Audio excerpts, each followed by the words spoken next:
चलिए अब बात उत्तराखंड की। 9 अगस्त को सीएम केजरीवाल का देहरादून का दौरा होने जा रहा है। विधानसभा चुनावों के लिए प्रत्याशियों का ऐलान कर सकते हैं मुख्यमंत्री अरविंद केजरीवाल और प्रत्याशियों के नाम की घोषणा यहां हो सकती है। जानकारी मिल रही है क्योंकि जिले के मुख्यमंत्री अरविंद केजरीवाल पहुंचेंगे देहरादून और पार्टी के बड़े नेताओं से यहां पर मुलाकात भी करेंगे। तो बड़ी खबर हम आपको बता दें, दिल्ली के मुख्यमंत्री अरविंद केजरीवाल उत्तराखंड के चुनाव को मद्देनजर रखते हुए देहरादून प्रवास पर जाएंगे और यहां पार्टी के बड़े नेताओं से उनका मुलाकात का कार्यक्रम है। उनसे मुलाकात करेंगे और प्रत्याशी जो होंगे विधानसभा चुनाव के, उनके नामों की घोषणा भी मुख्यमंत्री कर सकते हैं। कैलाश जोशी हमारे संवाददाता देहरादून से और ज्यादा जानकारी दे रहे हैं। कैलाश, आपसे जानना चाहेंगे इस खबर पर पूरा अपडेट। कैलाश, लगातार प्रदेश में जो है 2022 में चुनाव होने हैं और इस वक्त लगातार नेताओं का तांता उत्तराखंड की ओर बढ़ रहा है। उसी क्रम में आम आदमी पार्टी के नेता अरविंद केजरीवाल भी उत्तराखंड के दौरे पर लगातार आ रहे हैं। विगत महीने भी अरविंद केजरीवाल उत्तराखंड पे थे और उसके बाद मनीष सिसोदिया का दौरा हुआ और फिर अरविंद केजरीवाल की जो है उत्तराखंड का दौरा है। ऐसे में जो चुनावी समर है उसकी उसकी जो गतिविधियां हैं वो तेज हो गई हैं अरुण।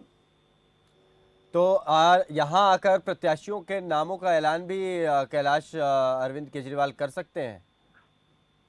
देखिए अरुण, अभी इस बारे में कुछ कहना जल्दबाजी होगी क्योंकि हाँ, अरविंद केजरीवाल जब पिछले महीने यहाँ उत्तराखंड में आए थे तो उन्होंने 300 यूनिट बिजली देने की बात को जी, यहाँ पर प्रेस कॉन्फ्रेंस में कहा था। उन्होंने कहा था कि हम जो है हाँ, 4 गारंटियां यहाँ पर देके जा रहे हैं बिजली को लेकर। जी। अब अरविंद केजरीवाल का दौरा उत्तराखंड का है।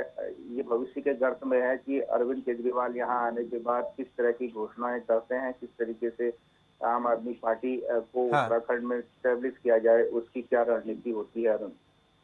चलिए बहुत शुक्रिया कैलाश इस पूरी जानकारी के लिए। तो दिल्ली के मुख्यमंत्री अरविंद केजरीवाल देहरादून पहुंचेंगे। ऐसा माना जा रहा है कि हो सकता है प्रत्याशियों के नाम की घोषणा कर दें, लेकिन पिछली बार पहुंचे थे तो 300 यूनिट तक बिजली देने की, मुफ्त बिजली देने की बात उन्होंने कही थी।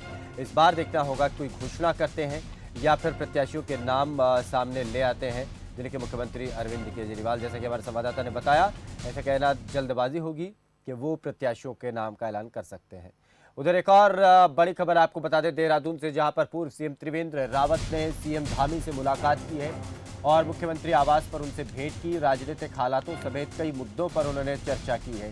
तो त्रिवेंद्र रावत ने सीएम धामी को पौधे भी भेंट किए हैं। तो बड़ी खबर हम आपको बता दें देहरादून से, जहां पर पूर्व मुख्यमंत्री त्रिवेंद्र सिंह रावत ने मौजूदा मुख्यमंत्री पुष्कर सिंह धामी से मुलाकात की और उन्हें पौधे भेंट किए। इसके अलावा मौजूदा राजनीतिक हालातों को मद्देनजर रखते हुए ये बैठक हुई है और अपने आप में बेहद खास ये बैठक मानी जा रही है। ये बड़ी खबर। कैलाश हमारे साथ बने हुए हैं। कैलाश, इस मुलाकात के बारे में क्या खास माना जा रहा है? बिल्कुल अरुण, आपको बताना चाहूंगा कि पूर्व मुख्यमंत्री त्रिवेंद्र सिंह रावत पिछले हफ्ते जो है दिल्ली में प्रवास पर थे। दिल्ली में प्रधानमंत्री मोदी से मुलाकात हुई, गृह मंत्री अमित शाह से मुलाकात हुई है। उसके बाद उत्तराखंड लौटने के बाद आज उन्होंने पुष्कर धामी से मुलाकात की है। पुष्कर धामी से आवास पर जाकर मुलाकात की और उन्होंने पुष्कर धामी को एक वृक्ष भी भेंट किया है। जी, माना जा रहा है कि जो दिल्ली में जो प्रधानमंत्री और अमित शाह से मुलाकात हुई, अब 2022 का चुनाव हाँ, नजदीक है। प्रदेश की जो राजनीतिक परिकल्पना होगी वो क्या होगी, उस पर विचार हुआ होगा। हो सकता है कि मुख्यमंत्री काफी अनुभवी हैं, पूर्व मुख्यमंत्री त्रिवेंद्र सिंह रावत, और संगठन में काफी अच्छी पकड़ रखते हैं और संगठन के लिहाज से उनकी भूमिका अहम मानी जाती है अरुण। चलिए बहुत शुक्रिया कैलाश इस पूरी जानकारी के लिए। तो आज पूर्व मुख्यमंत्री त्रिवेंद्र सिंह रावत ने पुष्कर धामी जो मौजूदा मुख्यमंत्री हैं उनसे मुलाकात की और पीपल का पौधा उन्हें भेंट किया है। उधर उत्तरांचल प्रेस क्लब में आयोजित पत्रकार वार्ता में राष्ट्रीय लोकदल के राष्ट्रीय सचिव और उत्तराखंड प्रभारी ब्रह्म सिंह बालियान ने राष्ट्रीय लोकदल उत्तराखंड की प्रदेश कार्यकारिणी की घोषणा की, जिसमें 5 उपाध्यक्ष, 1 प्रधान महासचिव, 5 महासचिव और 3 सचिव बनाए गए हैं। इस दौरान उन्होंने बताया कि उत्तराखंड में आगामी विधानसभा चुनाव में पार्टी सभी विधानसभा सीटों पर चुनाव लड़ेगी। ये चुनाव राष्ट्रीय अध्यक्ष जयंत चौधरी के नेतृत्व में लड़ा जाएगा।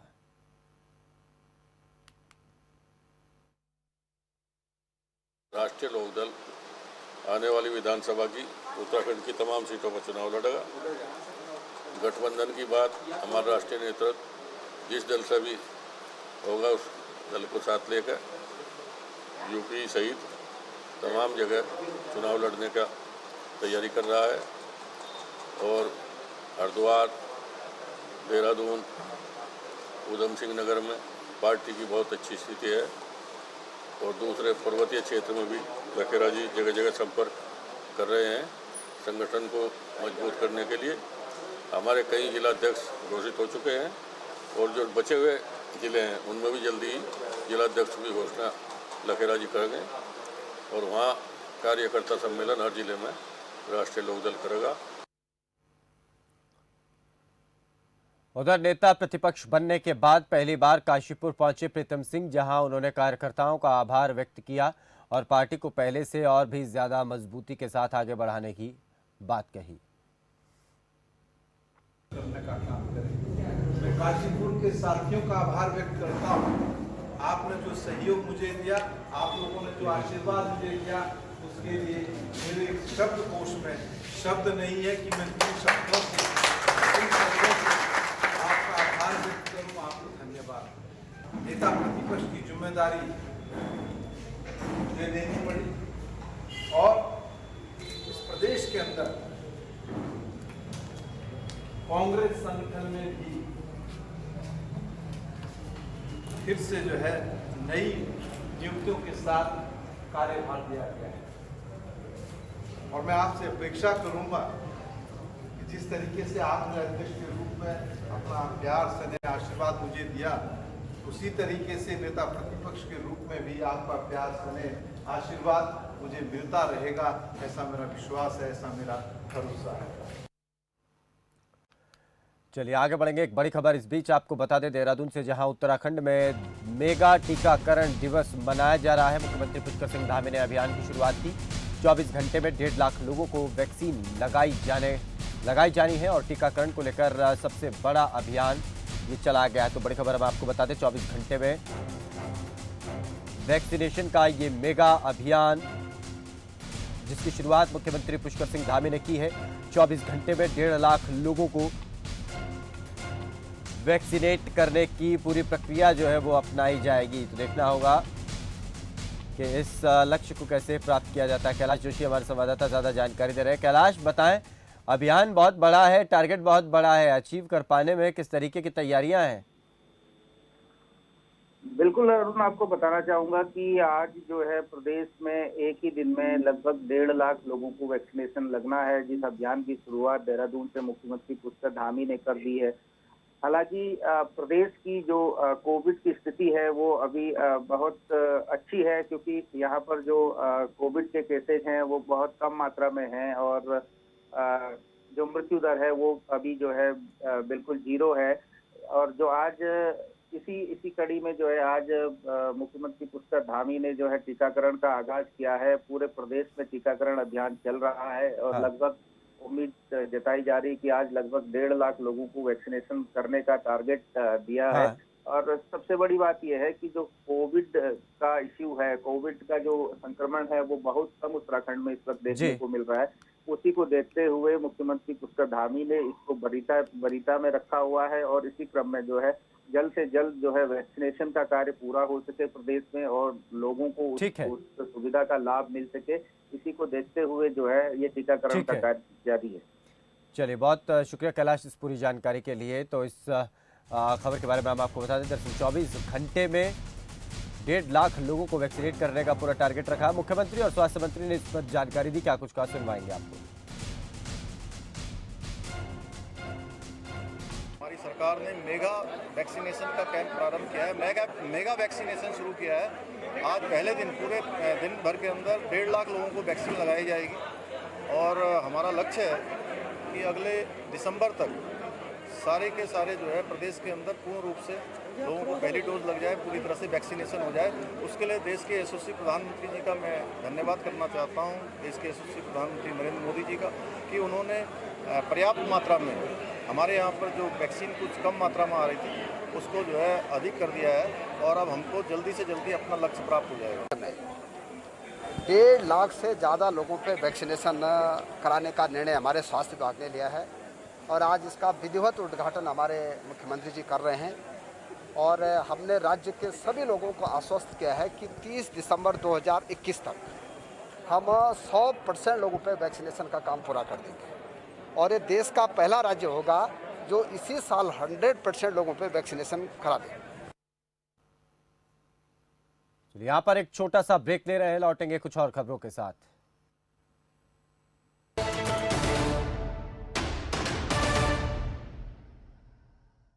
एसिडिटी, गैस, खट्टी डकार, पेट फूलना और कब्ज, ऐसे में मेरी सलाह है आयुर्वेदिक मुल्तानी पश्मीना। ये पेट की सभी समस्याओं में पूरी तरह आराम देता है।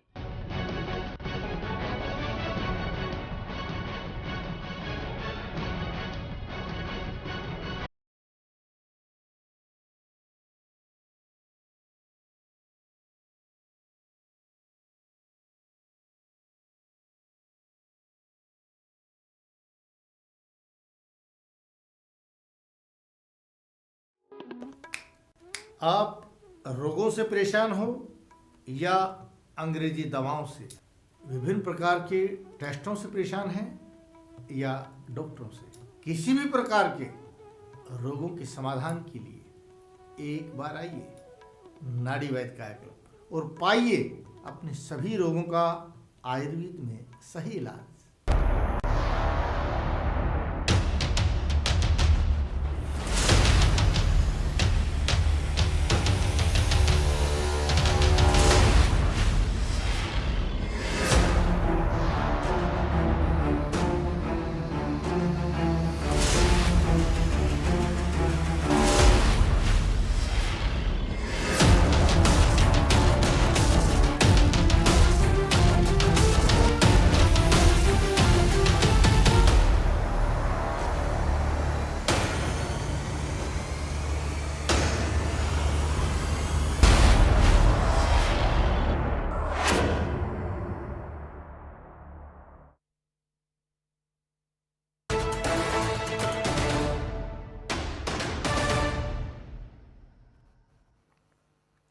ब्रेक के बाद एक बार फिर से आपका स्वागत है। आगे बढ़ेंगे। प्रधानमंत्री गरीब कल्याण अन्न योजना के अध्ययन के लिए उत्तराखंड सरकार के कृषि मंत्री समेत 3 सदस्यीय दल भोपाल में मौजूद है।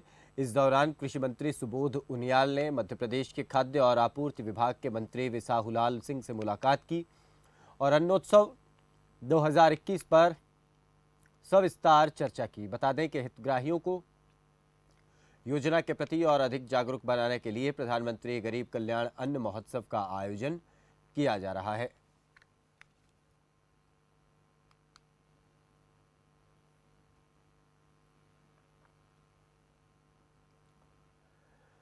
टिहरी के बेलमती चौहान राजकीय महाविद्यालय पोखरी के परिसर में सघन वृक्षारोपण कार्यक्रम का आयोजन किया गया। एनएसएस के छात्र छात्राओं और महाविद्यालय स्टाफ की ओर से कार्यक्रम आयोजित किया गया। महाविद्यालय की प्राचार्य प्रोफेसर सुमिता श्रीवास्तव के नेतृत्व में छात्र छात्राओं ने छायादार, फलदार और औषधीय पौधों का वृक्षारोपण किया। वहीं प्राचार्य प्रोफेसर सुमिता श्रीवास्तव ने बताया कि पौधों की सुरक्षा और उनमें खाद पानी डालने की जिम्मेदारी विद्यालय में गठित छात्र छात्राओं की टीमों को दी गई है।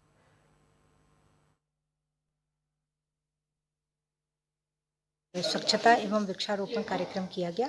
यह बरसात का मौसम है और इस मौसम में वृक्ष बहुत जल्दी पनप जाते हैं और वृक्षों का हमारे जीवन में बहुत अधिक महत्व है और इसके लिए ही छात्रों द्वारा विशेषतः वृक्षारोपण कराया जाता है और प्रत्येक छात्रों ने एक वृक्ष की जिम्मेदारी ली है जिसको वो देखेंगे और उसकी सुरक्षा करेंगे और यह सबकी व्यक्तिगत जिम्मेदारी है कि वह समाज में ज़्यादा से ज़्यादा वृक्षारोपण के लिए सबको प्रेरित करें और वह स्वयं भी इस कार्य को करें। वृक्षारोपण का कार्यक्रम किया गया जिसमें हमने फलदार पौधे, छायादार इमारती पौधे लगाए, आदि के वृक्ष लगाए और हर एक इंसान को, हर एक को बरसात के मौसम में पेड़ पौधे लगाने चाहिए। जिससे हमें ऑक्सीजन मिलती है, लकड़ियाँ मिलती हैं, घास मिलती है। जिलाधिकारी आशीष चौहान ने शुक्रवार को निर्माणाधीन थरकोट झील का निरीक्षण किया। निर्माण कार्य की धीमी प्रगति पर उन्होंने नाराजगी जताते हुए जनवरी 2022 तक हर हाल में झील निर्माण का कार्य पूरा करने के निर्देश दिए। बता दें कि थरकोट पहुंचे जिलाधिकारी ने सिंचाई विभाग के अधिशासी अभियंता फरहान खान से प्रगति की जानकारी ली। अधिशासी अभियंता ने बताया कि 29.73 करोड़ की लागत से बनने वाली झील के लिए अब तक 11 करोड़ रुपए विभाग को प्राप्त हुए हैं, जिसमें से करीब 10 करोड़ रुपए खर्च कर दिए गए हैं। झील का 40% कार्य पूरा हो चुका है, जिस पर जिलाधिकारी ने नाराजगी जताई और तेजी लाने के लिए मैन पावर और मशीनरी बढ़ाने के निर्देश दिए। उधर लक्सर में गन्ना जिलाधिकारी ने गन्ना सहकारी समिति का औचक निरीक्षण किया। इस समिति कार्यालय से 3 कर्मचारी नदारद पाए गए, जिनके खिलाफ कार्रवाई करते हुए स्पष्टीकरण मांगा गया है। डीसीओ शैलेंद्र सिंह ने बताया कि किसानों द्वारा लंबे समय से कर्मचारियों की शिकायत मिल रही थी। ये कर्मचारी काम पर आते हैं लेकिन कुछ ही समय बाद अपने घर लौट जाते हैं, जिस कारण किसानों को बड़ी परेशानी हो रही है। वहीं इसकी जांच के लिए औचक निरीक्षण किया गया और इस दौरान 3 कर्मचारी नदारद पाए गए, जिनके खिलाफ कार्रवाई करते हुए उनसे स्पष्टीकरण मांगा गया है।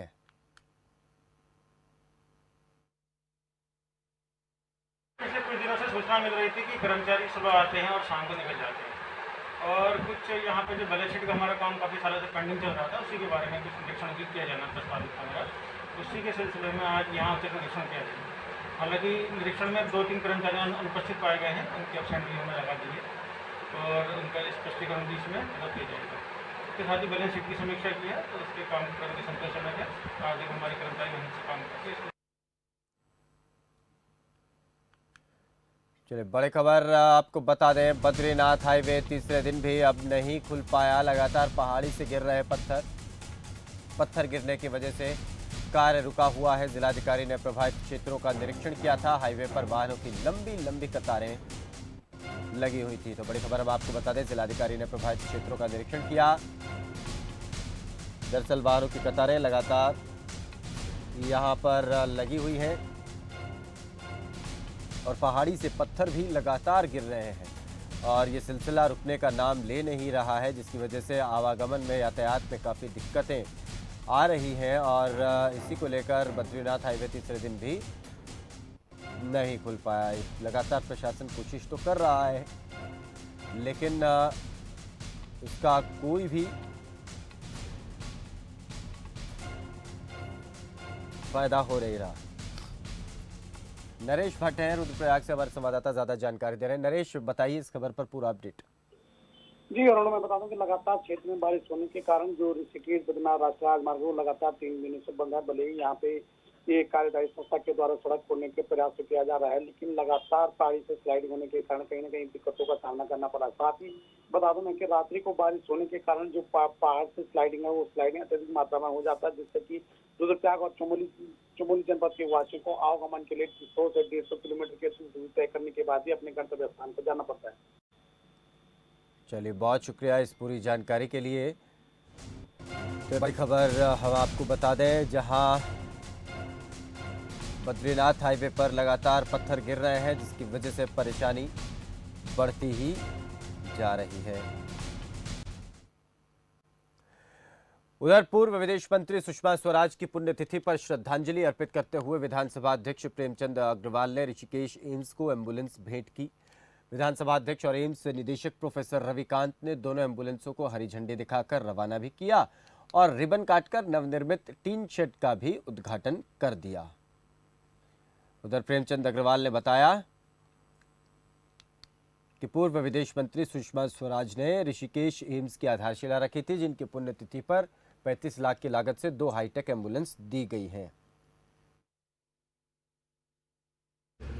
देखिए, पिछले दिनों जिस प्रकार से कोरोना की महामारी बहुत वेग पे थी और मुझे याद है कि मैंने डॉक्टर साहब से बात की थी कि मैं एम्स में क्या कुछ कर सकता हूँ।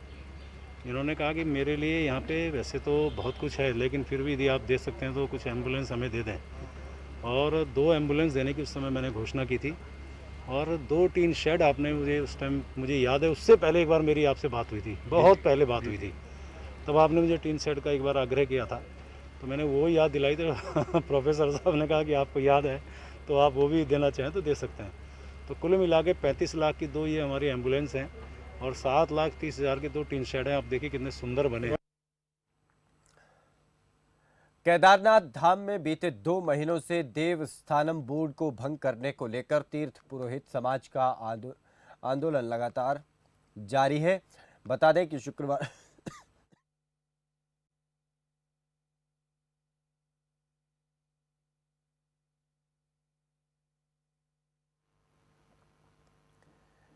दरअसल तीर्थ पुरोहित लगातार देवस्थानम बोर्ड का विरोध कर रहे हैं और बाबा केदारनाथ के भजन गाते हुए वो वहां पर पहुंचे और केदारनाथ मंदिर की परिक्रमाएं की और मंदिर से आधा किलोमीटर दूर हेलीपैड तक रैली निकालकर प्रदर्शन भी किया। इस दौरान केदारनाथ के तीर्थ पुरोहितों ने बद्रीनाथ धाम कूच करने की चेतावनी दी। इसके साथ ही उत्तराखंड के पूर्व मुख्यमंत्री त्रिवेंद्र सिंह रावत को झूठा व्यक्ति करार दिया।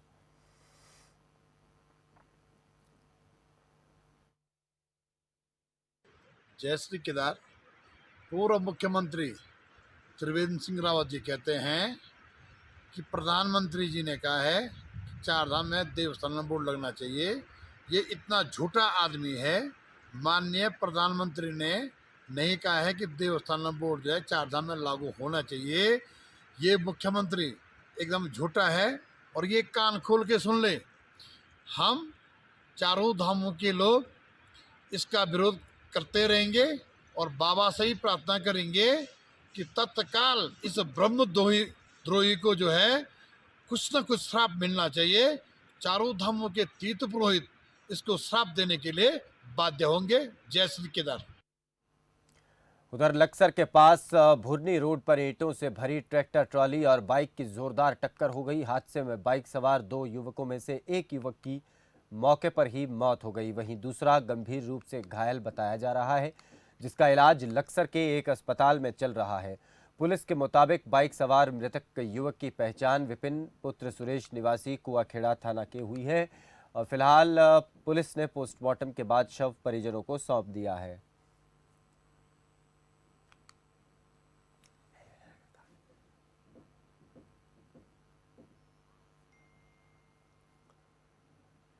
टिहरी में 5 साल के बाद झील से परेशान ग्रामीणों को राहत मिली। दरअसल झील की वजह से ग्रामीण अपने विस्थापन के लिए सरकार को पुनर्वास विभाग के चक्कर काट रहे थे, जो समस्या आज ग्रामीणों की खत्म हो गई है।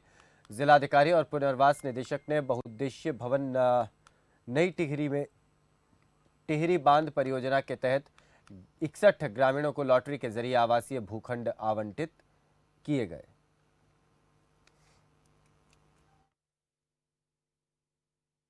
जो लॉटरी की प्रक्रिया हो रही है, एक तो पूरी वीडियोग्राफी हो रही है, प्लस जो आए थे जिनको आवंटित होना था उनको पहले प्रक्रिया समझा दी गई और उन्हीं से लॉटरी की चिट्स उठाई जा रही है और सारी प्रक्रिया को फिर वीडियोग्राफी और कैमरे में कैद किया जा रहा है।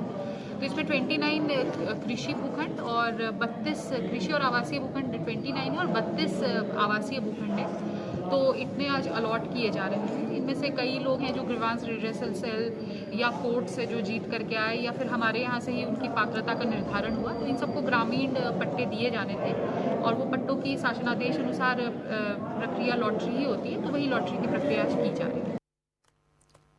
चलिए, इसी के साथ इस बुलेटिन में फिलहाल इतना ही। दीजिए इजाजत। नमस्कार।